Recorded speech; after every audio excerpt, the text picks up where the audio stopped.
Shri Swami Samarth Priya's life YouTube channel तुम्हा सर्वांचं मनपूर्वक स्वागत आहे. आपली एखादी इच्छा पूर्ण करण्यासाठी आपण श्री स्वामी समर्थ महाराजांची ही अतिशय प्रभावी आणि अतिशय साधी सोपी सेवा आहे ती आपल्याला करायची आहे. आपली कोणत्याही प्रकारची इच्छा असू द्या, अपेक्षा असू द्या, स्वामी महाराज नक्कीच पूर्ण करतील.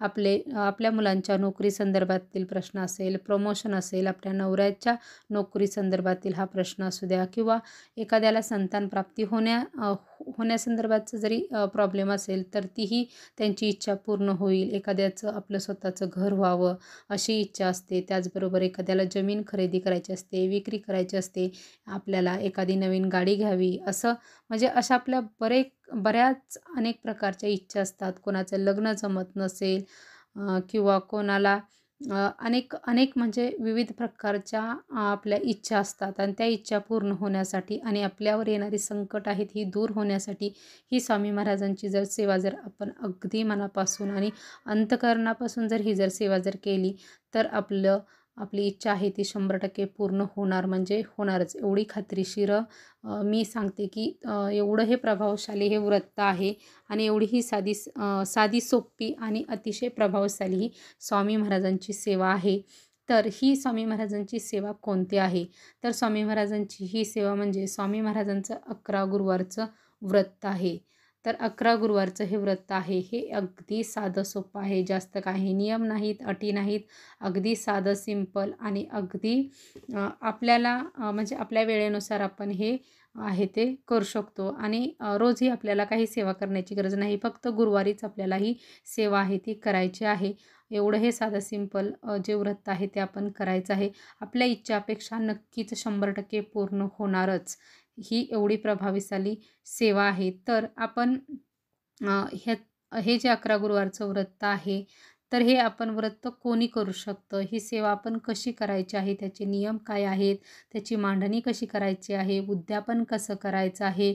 आणि हे जे गुरुवार आहेत ह्याला आपण कधीपासून सुरुवात करायची आहे? ही संपूर्ण माहिती आहे ती आज आपण या व्हिडिओमध्ये पाहणार आहोत. त्यासाठी हा व्हिडिओ स्किप न करता संपूर्णपणे पहा, जेणेकरून तुम्हाला सविस्तर माहिती आहे ते मिळेल. तर हे व्रत कोणी करू शकतं ते आपण प्रथम पाहूया. मुले, मुली, स्त्री, पुरुष, वृद्ध स्त्रिया, विधवा स्त्रिया अगदी कोणीही हे व्रत करू शकतं. असं काही बंधन नाही की म्हणजे याने करायचं नाही, त्याने करायचं नाही असं नाही. हे व्रत कोणीही करू शकतं.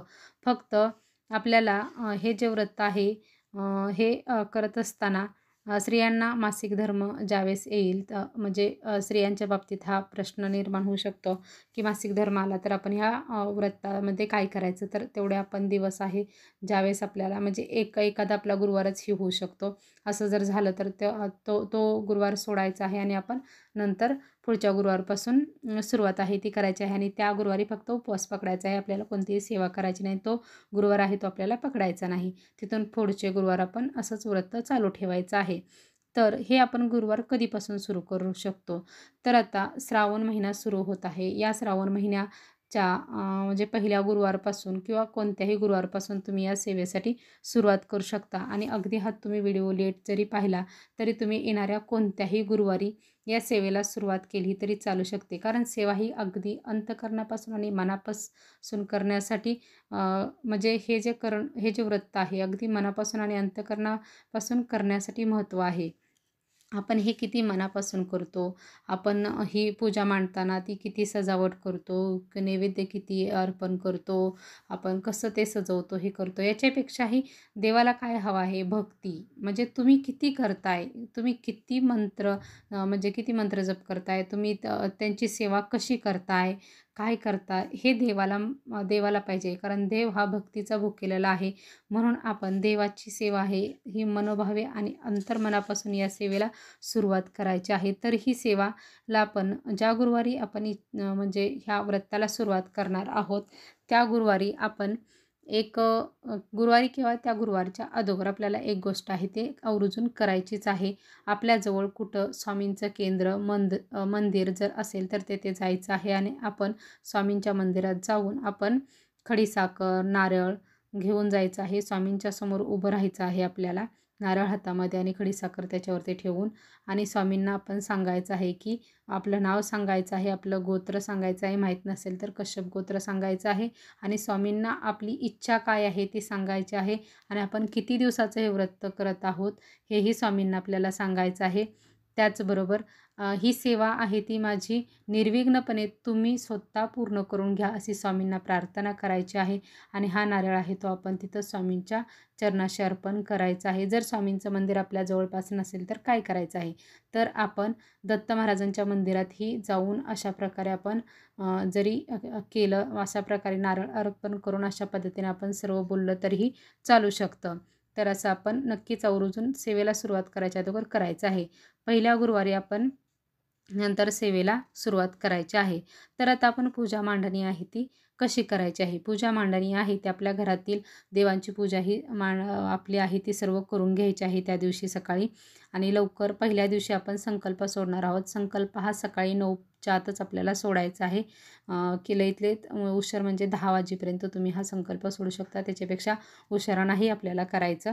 तर आपण काय करायचं आहे, तुम्ही सेपरेट पूजा मांडणी केली तरी चालू शकते, किंवा तुमचं जे देवघर आहे तिथं स्वामींची मूर्ती आहे ते तिथंच आपण ठेवून तिथं जरी केलं तरी चालू शकतं. पण आपण सेपरेट पूजा मांडणी कशी करायची आहे, चौरंग घ्यायचा आहे किंवा पाट घ्यायचा आहे, त्याच्यावरती पिवळं वस्त्र आहे ते अंतरायचं आहे. स्वामींचा फोटो असो किंवा मूर्ती असो ते आपण घ्यायचं आहे. फोटो असेल तर फोटो तसंच मांडायचा आहे. आणि जर आपल्याकडे मूर्ती जर असेल तर त्याच्यावरती आपल्याला त्या दिवशी अभिषेक आहे करायचा आहे. अभिषेक हा करताना आपण श्री स्वामी समर्थ या मंत्राचा जप आहे तो अखंड करायचा आहे. आणि अभिषेक आपण प्रथम पाण्याने, नंतर पंचामृताने आणि नंतर पाण्याने म्हणत म्हणत आपण 11 वेळा असा अभिषेक आहे तो करायचा आहे. अभिषेक झाल्यानंतर स्वामींची मूर्ती आहे ती स्वच्छ पुसायची आहे. त्या पाटावरती थोडेसे तांदूळ अक्षता म्हणून ठेवायचे आहे. त्याच्यावरती थोडंसं हळदी कुंकू टाकायचं आहे आणि त्यावरती स्वामींची मूर्ती आहे ती आपण ठेवायची आहे. स्वामींच्या मूर्तीला आपल्याकडे वस्त्र जर असतील तर छानपैकी आपण घालायचे आहे. त्यांना हार फुले आहेत ते अर्पण करायचं आहे. दीप धूप आहे ते दाखवून घ्यायचं आहे. त्यांच्यासमोर फळांचा नैवेद्य आहे तो ठेवायचा आहे. त्याचबरोबर एक साईडला पाणी ठेवायचं आहे. अशा पद्धतीने सर्व पूजा आहे ते आपल्याला छान अशी करून घ्यायची आहे. आणि आपण नंतर सेवेला सुरुवात करायची आहे. आणि आपल्याकडे जर सोनचाफ्याची जी फुलं असतात ती जर स्वामींना खूप अतिशय प्रिय आहेत, ती जर मिळाली तर आवर्जून आपण या दिवशी अर्पण आहे ते त्यांना करायचं आहे. आणि जर जास्त असतील तर तुम्ही त्याचा हार बनवून घातला तरीही चालू शकतो. तर या दिवशी आपण सेवा काय करायची आणि कधी करायची आहे, तर या दिवशी आपण सेवा दिवसभरात कधीही केली तरी चालू शकते. तुमच्या वेळेनुसार, तुमच्या इच्छेनुसार आपण ही सेवा करू शकतो कधीही. तर आपल्याला काय करायचं आहे, जे 11 गुरुवारचं जे पुस्तक असतं कहाणीचं, त्यातील कहाण्या आहेत त्या आपल्याला वाचायच्या आहेत. त्याचबरोबर स्वामीचरित्र सारामृताचा एक पाठ करायचा आहे. एक पाठ म्हणजे पहिल्या अध्यायापासून 21 अध्यायापर्यंतचे संपूर्ण अध्याय आहेत ते आपल्याला वाचायचे आहेत.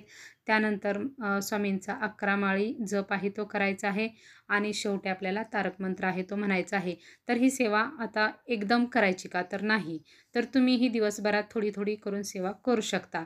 आपण सुरुवातीला 11 माळी जप करू शकतो. नंतर सकाळचा 11 माळी जप, दिवसात तुम्ही दिवसभरात स्वामीचरित्र सारामृत, त्याच्यानंतर संध्याकाळच्या वेळेला ते पुस्तकं जे प्रदोष काळाष्टमीला जे कहाणीचं पुस्तक आहे ते कहाणी वाचायची आहे. आणि नंतर शेवटी तारक मंत्र म्हणायचा आहे. आणि शेवटी आरती आहे ते आपल्याला स्वामींची करायची आहे. स्वामींना आपण गोड पदार्थाचा नैवेद्य किंवा स्वामींचे आवडते जे पदार्थ आहेत, भजी, त्यांची आवडती जी ही खीर आहे ती ती आपण त्यांना प्रसाद म्हणून दाखवू शकतो.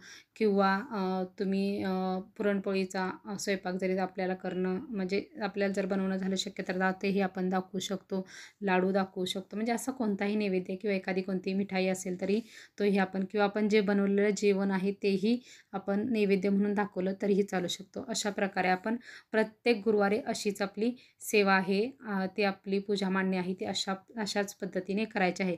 सुतक आलं तर काय करायचं, सुतक आलं तर आपण तेवढे दिवस थांबायचं आहे. आणि पुन्हा नव्यानं आपण सेवेला सुरुवात जर करण्याची आपली इच्छा असेल तर तुम्ही करू शकता. किंवा हे आपल्यावरती अवलंबून आहे, आपण नव्याने सुरुवात करायची. आपल्या मनाला कसं वाटतंय की आपण नव्याने सुरुवात करावी का, तर नव्याने सुरुवात तुम्ही करू शकता. नाही वाटलं तर तुम्ही तिथून पुढेच तेच कंटिन्यूली जे गुरुवार आहेत ते तसे करायचे आहेत. तर आता हे आपले झालं. तर आता शेवटी आपल्याला उद्यापन करायचं. उद्यापन हे आपल्याला 11व्या गुरुवारी करायचं आहे. उद्यापन हे आपण कसं करायचं आहे? उद्यापन आपण हे अशा पद्धतीनं करायचं आहे की उद्यापन शेवटच्या गुरुवारी आपण 11 मुलांना जेवायला घालू शकतो किंवा 2, 3, 5 आपल्याला किती मुलं भेटतील तेवढ्या मुलांना आपण जेवायला घालू शकतो किंवा मुलं नसतील तर मुलींनाही जेवायला घातलं तरी चालू शकतं किंवा एखाद्या जोडप्याला तुम्ही जेवायला बोलवलं तरी चालेल किंवा आपण एका व्यक्ती खाईल एवढासा शिदा आहे तो सेपरेट आपण काढायचा आहे आणि एखाद्या गोरगरिबाला तो दान करू शकता किंवा एखाद्या ब्राह्मण आहेत त्यांना आपण दान केलं तरीही चालू शकतं किंवा तुम्ही असं केलं तरी चालू शकतं. तुमच्या जवळपास केंद्र असेल किंवा मंदिर असेल तिथं आपण जायचं आहे. तिथं आपण एखादं फळं किंवा मिठाई असं काही आहे ते दान आपण नक्कीच करायचं आहे. अशा पद्धतीने आपण केलं तरीही चालू शकतं. आपण आपल्या शेवटी इच्छेनुसार करायचं आहे. अशा कोणत्याही प्रकारे आपण केलं तरी चालू शकतं. पण आता एक गोष्ट मगाशी सांगून राहायची म्हणजे सांगायची राहिली की आपल्याला घरी ज्यावेळेस आपण स्वामींच्या फोटोची पूजा-बिजा करून ज्यावेळेस सेवेला बसणार आहोत त्यावेळेस संकल्प आहे तो सकाळी 9 पर्यंत सोडायचा. पण संकल्प हा कसा सोडायचा आहे? आपल्या उजव्या हातामध्ये पाणी घ्यायचं आहे आणि फूल, अक्षदा घ्यायचा आहे आणि आपलं नाव सांगायचं आहे. आपलं जे गोत्र आहे ते सांगायचं आहे आणि आपण कोणती सेवा करणार आहोत, किती दिवसांची ही सेवा करणार आहोत आणि ही सेवा आपली निर्विघ्नपणे स्वामींनी पूर्ण करून घ्यावी अशीही आपण इच्छा आहे ती आपली स्वामींच्याकडे आहे ती बोलायची आहे आणि ते पाणी खाली ताम्हनात आहे ते सोडायचं आहे. अशा पद्धतीने संकल्प हा सोडायचा आहे. तर आपण अशा पद्धतीने करावं. नक्कीच हे श्री स्वामी समर्थ महाराजांचे 11 गुरुवारचं व्रत आहे. अतिशय प्रभावीशाली हे व्रत आहे. हे तुम्ही व्रत करून पहा. तुमचे अगदी 2 ते 3 किंवा 4 ते 5 गुरुवार असे होईपर्यंतच तुमची इच्छा आहे ते 100% पूर्ण होणारच म्हणजे होणारच. एवढी अगदी अगदी साधी, सोपी आणि एवढी प्रभावशाली ही सेवा आहे. ही तुम्ही सेवा नक्कीच करून पहा. तुमच्या इच्छा आणि अपेक्षा स्वामी महाराज नक्कीच पूर्ण करतात. कारण स्वामी महाराज अशक्य ही गोष्टी या शक्य करतात. पण ही सेवा करताना मात्र लक्षात ठेवायचं आहे की आपल्याला ही सेवा अगदी अंतर्मनापासून आणि मनोभावे ही सेवा करायची आहे. करायची म्हणून सेवा नुसतं करायचं नाही.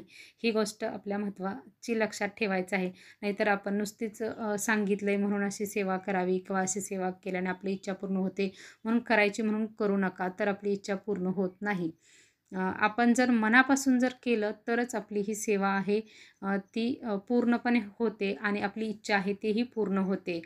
तर आपण स्वामींची अशा प्रकारे जी 11 गुरुवार व्रताचं जे व्रत आहे ते तुम्ही तुमची जर इच्छा असेल तर तुम्ही नक्कीच करू शकता.